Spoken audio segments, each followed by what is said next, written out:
एवढा शांत काय सिद्धार्थ? काय झालंय? त्यांना सांगू की नको विचार करतोय. हे बघ, कधी ना कधी तरी त्यांना कळणारच आहे. बाहेरून कळण्यापेक्षा तू सांगितलेलं कधीही बरं. पण आता कसं सांगू? एवढा विचार का करतोयस तू? तुलाही तुझं वैयक्तिक आयुष्य आहे, अडचणी आहेत आणि संघटना आहेच, पण संघटना त्याच्याबरोबर आहे तेच तर. काम जोरात चालू आहे. त्यात संघटनेमध्ये पण काही समस्या आहे. त्यात माझा गोंधळ नको. त्यांना नाही कळणार आत्ता सगळं समजून घ्यायला. घेतील समजून तुला ते. तू नको काही काळजी करूस, सगळं व्यवस्थित होईल. बघ तू. वेळ आली की सांगेन त्यांना. चल.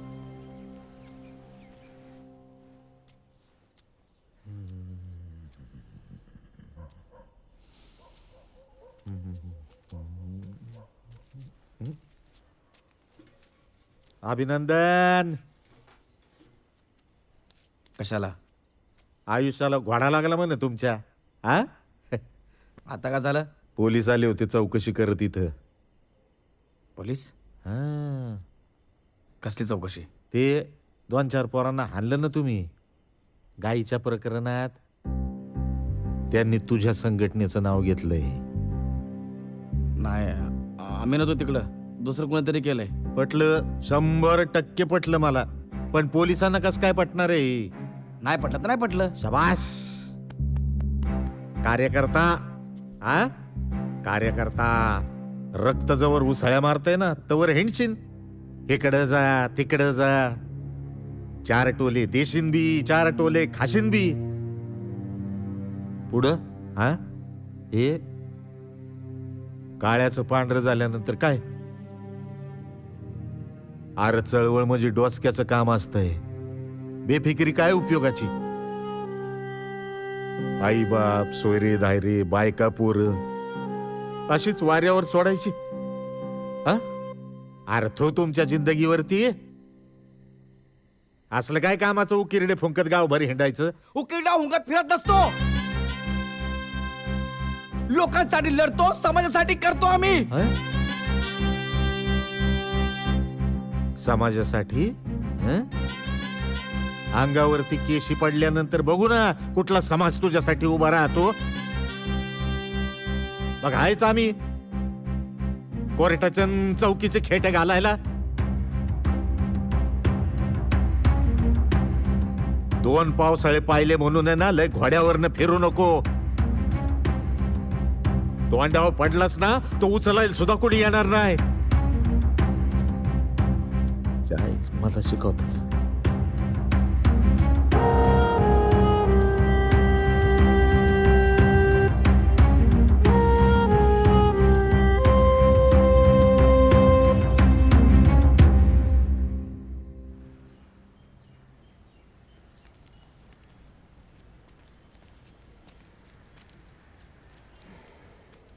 त्या गायच्या प्रकरणात त्या मुलांना कोणी मारलं?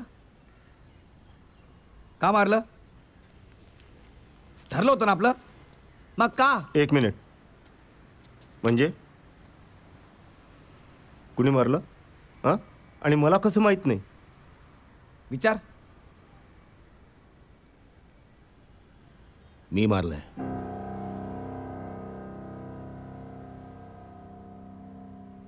मारणार मी.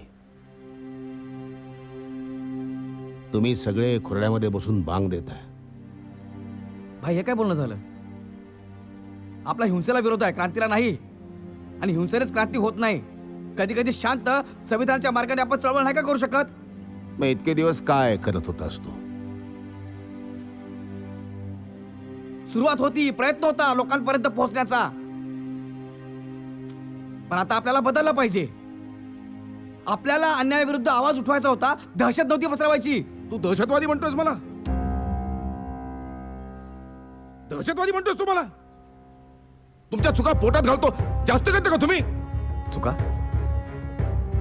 कसल्या चुका? भाई स्पष्ट बोल, कसल्या चुका? हा त्या संपर्कात आहे बाबूरावच्या. सिद्धार्थ भाई तोंड सांभाळून बोल.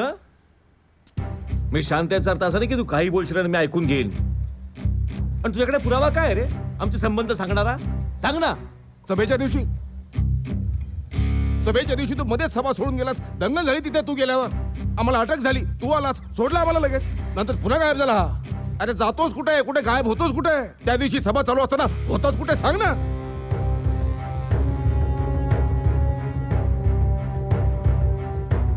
सिद्धू भाई कुछ पूछ रहे, जवाब दो.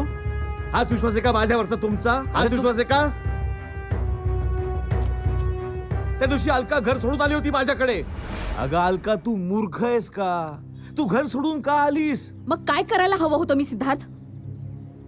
माझ्या घरात आपल्या दोघांबद्दल कुणीतरी सांगितलंय आणि आता माझ्या हातात अजिबात काही नाहीये. जे होतं ते मी केलंय. आता तुझा निर्णय आहे, तू काय करायचं ते सांग. मला काय करणार आहेस ते? अगं हो, थांब, तू जरा शांत हो ना आधी. मला तू फक्त 7 दिवस दे, फक्त 7 दिवस. मूर्ख आहेस का तू सिद्धार्थ? काय बोलतोयस तू? मी घर सोडून आलीये तुझ्यासाठी. एव्हाना घरी सुद्धा कळलं असेल आणि तू माझ्याकडे वेळ मागतोयस या क्षणी. अगं मला सुचत नाहीये ना काही. तू अचानक येऊन बसली अलका, सुचू दे ना. पाहिलं? कधी? इमर्जन्सी मी आलो, चल. सिद्धार्थ, हो. सिद्धार्थ काय झालं? ताई तुम्ही चला, मी सगळं सांगतो तुम्हाला. म्हणून सांगितलं नाही मी. म्हटलं इतक्या सगळ्या गोष्टी चालू आहेत, हे नको अजून टेन्शनचं काम, म्हणून सांगितलं नाही. आता सोड रे. या सगळ्यांनी बघितलं तुला बाबूरावच्या पीए सोबत. तो आला होता माझ्याकडे मला आमिष दाखवायला. धुडकावून लावलं मी त्याला, धुडकावून. त्याच्या आमिषाला बळी नाही पडलो मी. परत भेटलो पण नाही मी त्याला. हे झालं माझं रे. तुझं काय पण? त्या सुभानरावच्याकडे मी नव्हतो फिरत, तू फिरत होतास. तोंड सांभाळून बोल. आता का तोंड सांभाळून बोलायचं मी? सुभानरावच्या पीएला तू भेटलास की नाही? त्याच्यावर गाडी तू बसलास की नाही? सांग ना, सगळ्या समोर सांग. अरे आपल्या सगळ्या ज्या केसेस आहेत त्या मागे घ्या, नील करा, त्यासाठी भेटलो होतो. कशासाठी पण? गरज काय होती तुला? तुझ्यापेक्षा जास्त केसेस आमच्यावर आहेत. आम्हाला फरक पडत नाही, मग तुला काय फरक पडतोय? आणि असंच होतं ना तर आम्हाला सांगायचं होतं, आम्हाला विश्वासात घ्यायला पाहिजे होतं तू. अरे बोल ना, का भेटलास तू? का सांगित? खूप झालं आता. सगळे शांत राहा. सगळ्यांचा काहीतरी गैरसमज होतोय. मला वाटतं आपण जरा वेळ घेऊया. राहुल, सिद्धार्थ, तुम्ही बाहेर जा.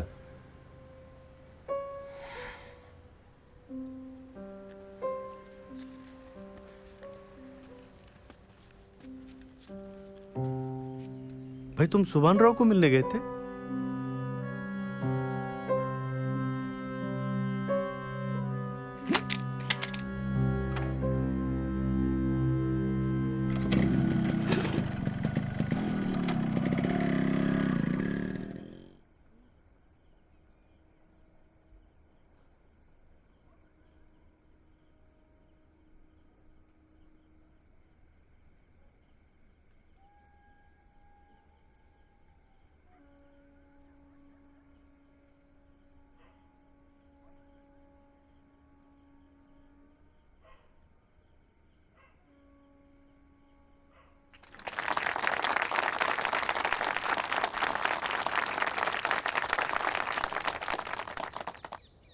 जमलेल्या सर्वांना माझा सप्रेम जय भीम.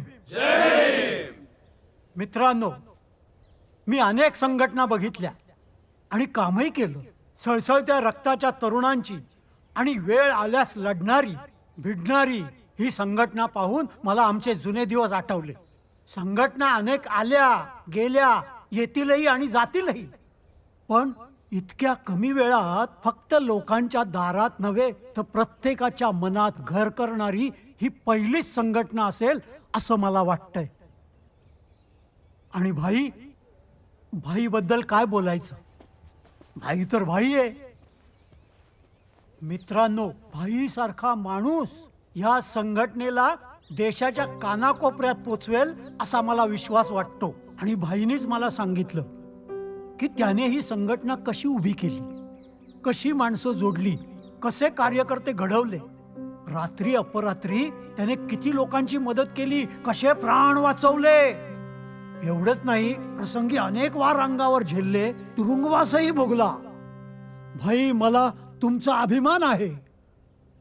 अशा कार्यकर्त्याची समाजालाच नाही तर पूर्ण देशालाच गरज आहे असं मला वाटतं. भाई तुम आगे बढ़ो, भाई तुम आगे बढ़ो.